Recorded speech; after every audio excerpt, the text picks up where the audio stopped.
Λοιπόν, εδώ είμαστε για το Artist of the Week, το segment μας, και θέλω να καλωσορίσουμε στην παρέα μας τον Δημήτρη, τον κιθαρίστα από τους Urstaat. Καλησπέρα, Δημήτρη. Καλησπέρα, παιδιά, καλησπέρα. Ευχαριστούμε πολύ για την πρόσκληση.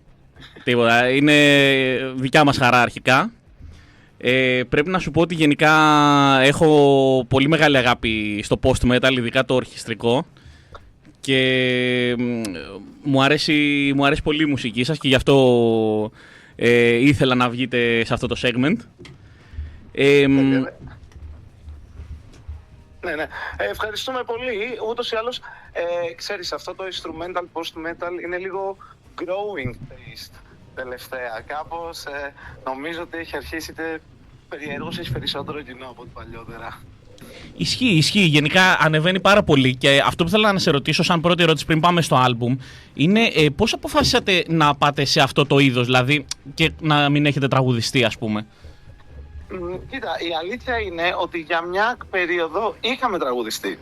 Okay. Η αλήθεια είναι ότι κάπως αυτή η μπάντα ξεκίνησε έτσι πολύ χαλαρά, το τύπο ότι ήμασταν πολλά χρόνια φίλοι, παίζαμε μουσική σε διαφορετικές μπάντες και σε διαφορετικά είδη ο καθένας.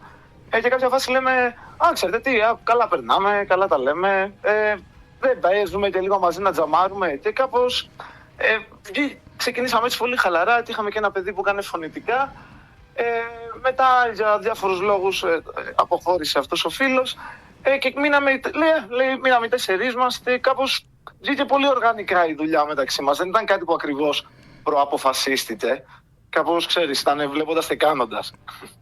Πάμε τώρα να μιλήσουμε λίγο για το Φάγγια, που είναι το πρώτο σας full-length album, ας πούμε, που βγήκε τον Νοέμβρη. Εγώ αυτό που θέλω να σου πω είναι ότι γενικότερα κάθε instrumental post δίσκος, ας πούμε, για μένα είναι σαν ένα ταξίδι, παιδί μου. Δηλαδή, συνήθως πάει με αρχή, μέση και τέλος. Και αυτό έπιασα κι εγώ από αυτό το album. Θέλω να μου πεις όμως εσένα τι γεύση σας άφησε και σαν σύνθεση και στις ηχογραφήσεις και πώς το προσεγγίσατε συνθετικά. Κοίτα, γενικά εμάς η συνθετική διαδικασία συνήθως λειτουργεί με τον εξής τρόπο. Κάποιος φέρνει ένα κεντρικό riff, μια ιδέα, οτιδήποτε, και πάνω σε αυτή μετά το τζαμάρουμε όλοι μαζί και δουλεύουμε όλοι μαζί, πολλές φορές πηγαίνοντας σε τελείως διαφορετικές κατευθύνσεις από αυτές που μπορεί να είχαμε, ας πούμε, στο μυαλό μας στην αρχή. Την χάνει να έχουμε και ένα στούντιο, ένα χώρο δικό μας που παίζουμε μουσική, επειδή το οποίο το έχει στήσει μόνο στο drummer. Οπότε κάπως βοηθάει αυτό το να έχεις το χώρο να πειραματιστείς. Είναι πολύ σημαντικό, νομίζω, να μπορείς να έχεις το χώρο και το χρόνο να παίξεις μουσική. Συνήθως δεν συμβαίνει πολύ εύκολα. Οπότε κάπως αυτή η διαδικασία ξεκίνησε έτσι. Είχαμε βγάλει πιο πριν το EP, που το EP ήταν κάπως, ψάχναμε να βρούμε τους ρυθμούς μας. Νομίζω ότι η μεγάλη διαφορά στο δίσκο αυτό ήταν ότι κάπως ξεκινήσαμε από την αρχή με τη λογική ότι τώρα γράφουμε δίσκο. Πάμε να γράψουμε μουσική για δίσκο. Το οποίο έδωσε ένα βαθμό ελευθερίας. Γιατί ξέρεις, μπορείς να δοκιμάσεις, ας πούμε, είναι διαφορετικό να σκέφτεσαι ότι γράφω σε μια λογική ενός μεγαλύτερου συνόλου. Και λες, μπορώ να δοκιμάσω και αυτό. Ίσως μπορώ να δοκιμάσω και αυτό. Και νομίζω κάπως ήταν έτσι λίγο ένα πείραμα που πέτυχε αυτό με τους Urstaat. Νομίζω ήμασταν πολύ ικανοποιημένοι. Να έχει ο καθένας το χώρο του, βάζει ο καθένας τους δικούς του προβληματισμούς, τις δικές του ιδέες. Νομίζω ότι είναι μια αρκετά, έτσι, πώς να το πω, χαρούμενη διάσταση των ζωών μας. Αυτό ήταν και μια ερώτηση που είχα, ότι ποιες ήταν οι διαφορές σε σχέση με το EP, γιατί αν δεν κάνω λάθος είχε βγει το 2022, δηλαδή είναι αρκετά χρόνια πίσω, το οποίο όμως δεν ήταν και μικρό σε διάρκεια, δηλαδή ήταν αρκετά μεγάλο, απλά ξέρεις, ο full-length δίσκος νομίζω ότι σας δίνει και παραπάνω χρόνο να αναπτύξετε τις ιδέες σας. Δηλαδή είχε περισσότερα κομμάτια και πιο μεγάλα σε διάρκεια, αυτό θέλω να πω. Σίγουρα δίνει περισσότερο χρόνο, αλλά νομίζω ότι πέρα από το χρόνο δίνει ακριβώς και αυτή τη δυνατότητα να μπορέσουμε να ψάξουμε περισσότερο τον ήχο μας. Δηλαδή, έχοντας μια παρακαταθήκη και από το EP, προσπαθήσαμε να ψάξουμε να βρούμε τι είναι αυτό που, πώς να σου πω, όχι τόσο πολύ θέλουμε να παίζουμε post-metal, ξέρω εγώ, ή θέλουμε να παίζουμε post-sludge ή οτιδήποτε, αλλά να βρούμε έναν ήχο που κάπως μας κάλυπτε όλους, που κάπως νιώθαμε ότι ο καθένας μπορεί να βάλει το δικό του κομμάτι. Και νομίζω ότι αυτή ήταν η ουσιαστική διαφορά από το προηγούμενο. Ότι κάπως προχωρήσαμε από το.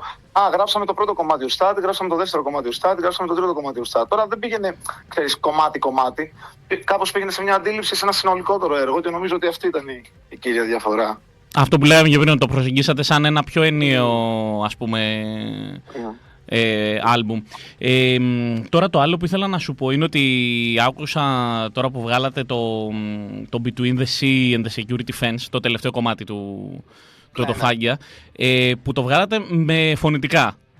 Ναι. Λοιπόν, και καταρχάς πρέπει να σου πω ότι μου άρεσε πάρα πολύ σαν κίνηση, γιατί το έχω δει να το κάνουν και άλλες post bands στο εξωτερικό. Δηλαδή, Pelican συνήθως το κάνανε αυτό, ας πούμε, και μου αρέσει πολύ σαν ιδέα να προσθέτεις φωνητικά σε ένα ορχιστρικό κομμάτι. Ήθελα να σε ρωτήσω λοιπόν πώς προέκυψε αυτή η συνεργασία με τον Κωστό Μπένινγκ, ο οποίος, αν δεν κάνω λάθος, είναι του Σόβελ. Ναι, η κιθάρα και το λαρίκι των Σόβελ ο Κωστής. Ναι, και πραγματικά έχει πατήσει πάνω στο κομμάτι και έχει προσθέσει πολύ ωραία στοιχεία. Ναι, και εγώ πιστεύω το ίδιο, το οποίο ήταν πολύ αστείο, γιατί στην αρχή, ξέρεις, όταν έχεις συνηθίσει ένα κομμάτι instrumental, το ακούς πρώτη φορά με φωνητικά και λες wow, τι έγινε εδώ, ξέρω εγώ, άλλο γράμμα. Αλλά η αλήθεια είναι ότι έγινε με τον πλέον ευχάριστο τρόπο που θα μπορούσε να συμβεί αυτό, με το οποίο είναι ότι εμείς αυτό το κομμάτι το γράψαμε σαν μια έτσι, κίνηση αλληλεγγύης και στον αγώνα για την Παλαιστίνη και στον, τέλος πάντων, μια προσπάθεια έτσι να δείξουμε λίγο αλληλεγγύη και να πάρουμε και μια θέση όταν δεν έχεις και στίχους, κάπως μπράβο, μπορούμε παιδιά. να πάρουμε μια θέση τέτοια. Και ο Κωστής λοιπόν από του Σόβελ είναι πάρα πολύ ενεργός, είναι μόνιμος κατοίκος Βερολίνου, είναι πολύ ενεργός επίσης στο κίνημα για την Παλαιστίνη και την υπεράσπιση των Παλαιστινίων. Οπότε όταν εμείς βγάλαμε αυτό το κομμάτι, το κυκλοφορήσαμε, τι είπαμε ότι παιδιά είναι αυτό, μια μέρα άσχετη, ένα μεσημέρι, ο Κωστής μας στέλνει ένα μήνυμα και μας λέει παιδιά, κοιτάξτε, επειδή μου αρέσει το κομμάτι και είναι και για κοινό αγώνα, πάτησα κάτι φωνητικά από πάνω. Αχα, σας το έστειλε δηλαδή με στίχους ο ίδιος. Ναι, μας το έστειλε. Είμαστε πολλά χρόνια φίλοι με τον Κωστή, η αλήθεια είναι παιδικός φίλος όλων μας. Και κάπως μας το έστειλε έτσι πολύ ευθόρμητα. Και μετά από αυτό κανονίσαμε να κάνουμε και το live με το Σόβελ τα Χριστούγεννα που παίξαμε στο ναό. Και επί τη ευκαιρία του λέμε λοιπόν Κωστή, αφού το έκανες αυτό και έχουμε και το στούντιο και την ευκαιρία σου να έχουμε όπως είπαμε πριν το χώρο και το χρόνο να το κάνουμε, πρέπει οπωσδήποτε να έρθεις να γράψεις. Και έγινε κάπως έτσι, οπότε ήταν πραγματικά με τον καλύτερο τρόπο που θα μπορούσε να συμβεί αυτό. Πάρα πολύ ωραίο. Το παίξαμε και live με φωνητικά στο κοινό μας live. Τέλειο. Και να πούμε και πολλά μπράβο, γιατί είναι πάρα πολύ σημαντικό να υπάρχουν φωνές σε κοινωνικά ζητήματα και ειδικά για την Παλαιστίνη.